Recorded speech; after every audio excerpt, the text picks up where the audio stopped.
Malipayong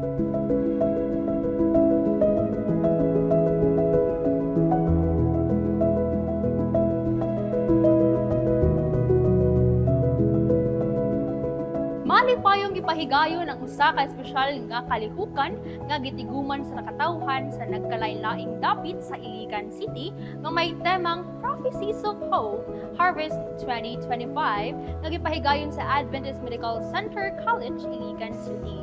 Kini usa ka krusada nga gipahigayon gikan sa Abril 4 hangtod Abril 12 tuig 2025.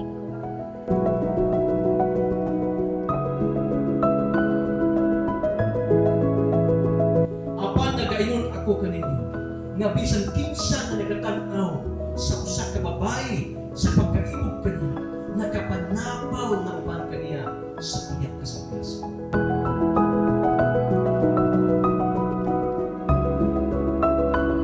Ako dahil si Shell Carlo de la Paran. Ang nakakuan po sa kapag-attend ako ni is si Mrs. kay siyempre man siya nagtrabaho. Yeah. Siguro na po yung background kayo nag-school lang po sa SD school. Then sa kakaroon, na naka-attend ko sa seminar, mas nalipay ko ba, mas daghan kong natunan ay sa Ginoo sa Biblia na may nakakuha na ako nga mag-decision ko niya pa-bautismo.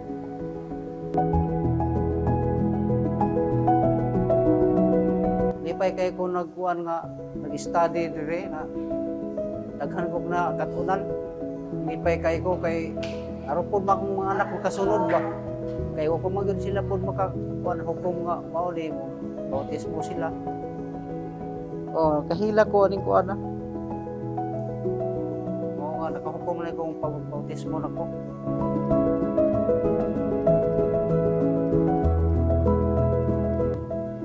Kinsa ka mo igsuot ayaw paglangan. Naigugma ang Diyos kanimo. Naigugma ang Diyos kanimo.